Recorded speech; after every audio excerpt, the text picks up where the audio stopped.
Hi, welcome to Storytime with Gigi. Today we're going to be reading another story from our Disney Bedtime Favorites, A Treasury of Tales collection. Our story today is from Pinocchio, and it's called A Nose for Trouble.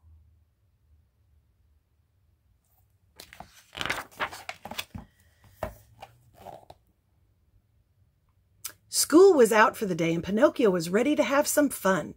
The puppet skipped down the cobblestone street, swinging his books. A small figure followed him, clutching an umbrella. It was Pinocchio's pal, Jiminy Cricket. "Wait for me," he called. Jiminy caught up with Pinocchio in front of the small shop where the puppet lived with Geppetto, his father. Geppetto carved all sorts of things out of wood, but his greatest creation was Pinocchio. The night he'd finished carving Pinocchio, he'd wished the puppet was a real boy.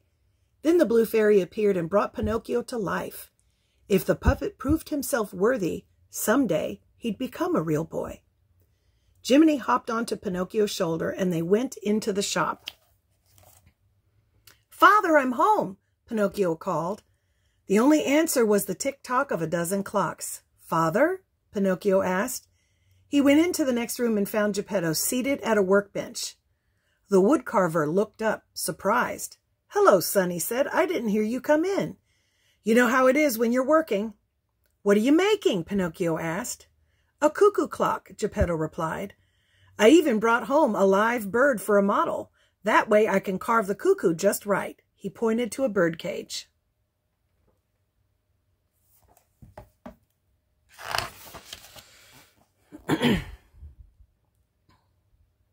"May I take the bird out and play with him?" Pinocchio asked excitedly. "I'm afraid not," said Geppetto. "You aren't the only one who's been watching him."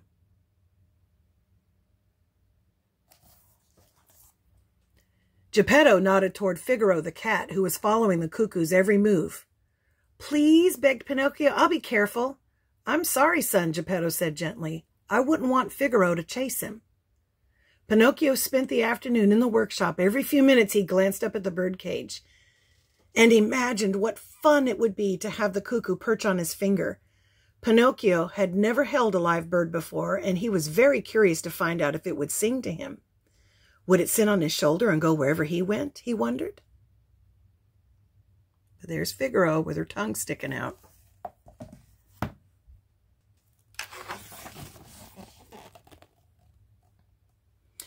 At the end of the day, Geppetto went out to the market. As soon as he left, Pinocchio hurried to the birdcage. "Pinocchio?" Jiminy asked. "What are you doing?" "I'm taking the bird out so we can visit," the puppet replied. "Don't worry." As Pinocchio opened the cage door, Figaro jumped onto the table. "Watch out!" Jiminy cried as the cat leaped towards the open birdcage. Figaro was fast, but the cuckoo was faster. The bird zipped out of the cage. Pinocchio should not have done that. Wait till his dad leaves so he can disobey.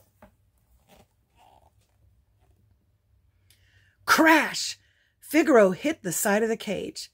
The cuckoo flew around the room. "See?" Pinocchio told Jiminy. "I told you it'd be fine." "I don't know," the cricket murmured. "You shouldn't have disobeyed your father." The cuckoo darted in and out of the rafters, then began to investigate Geppetto's clocks. Wherever the bird went, Figaro followed him. Jiminy climbed onto the windowsill to get a better view. All of a sudden, the cuckoo turned and began flying straight toward him.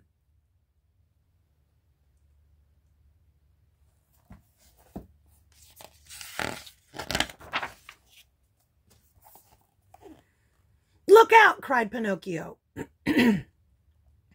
Jiminy leaped to one side, and the cuckoo had just spotted an open window. With a happy cry, he flew past Jiminy and out of the shop.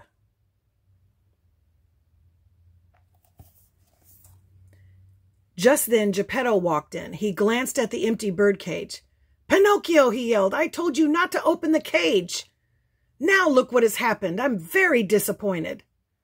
Panicked, Pinocchio looked around the room and spotted Figaro. I didn't do it," he lied. "It was Figaro. He opened the birdcage and ate the cuckoo." "Figaro!" cried Geppetto. He picked up the cat to scold him, which was lucky for Pinocchio because at that moment the puppet's nose began to grow. It inched out farther and farther until it was the length of a crayon. It was growing because he had lied. Pinocchio didn't want his father to realize he had told a lie, so he tried to hide his nose.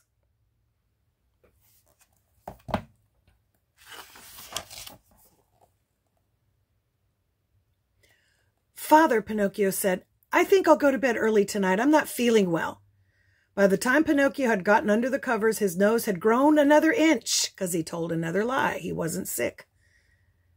The next morning, Pinocchio got up before his father. He sneaked out of bed and ate a hasty breakfast. Then, throwing on his clothes, he headed for the door, calling, "Goodbye, Father, I'm off to school." Jiminy hurried along after him. He knew Pinocchio wasn't going to school because his nose was growing again.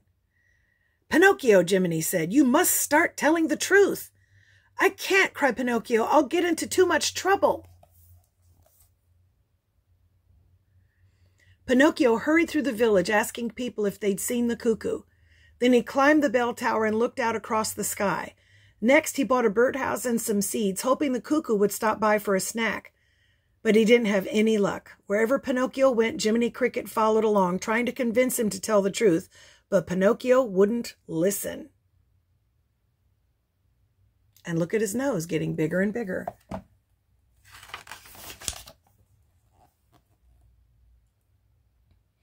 Pinocchio told lie after lie, about why he wasn't in school, where he was going, and what he was doing, and each time his nose grew a little longer.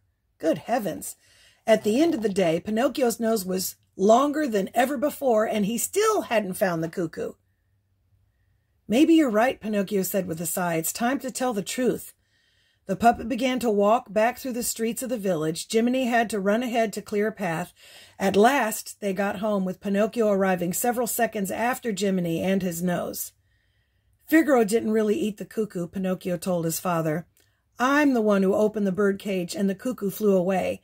I'm sorry I disobeyed you, but most of all, I'm sorry I lied." As Pinocchio spoke, his nose became shorter and shorter until it was back to its normal size.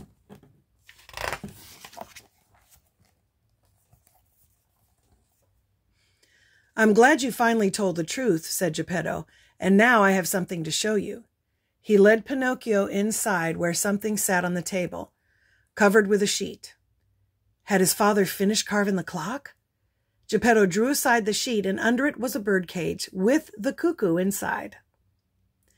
"Where did you find him?" Pinocchio asked. "He found me," Geppetto exclaimed. "I was working on the clock today, and he flew in through the window. I think he likes it here." "He should," Pinocchio said. "It's the best home anyone could ever want."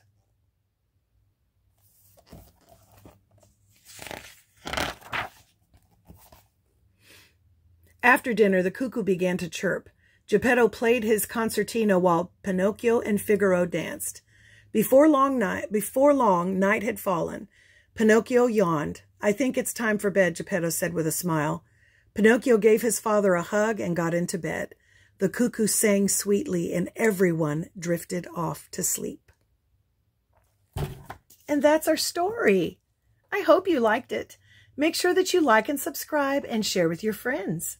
Bye until next time.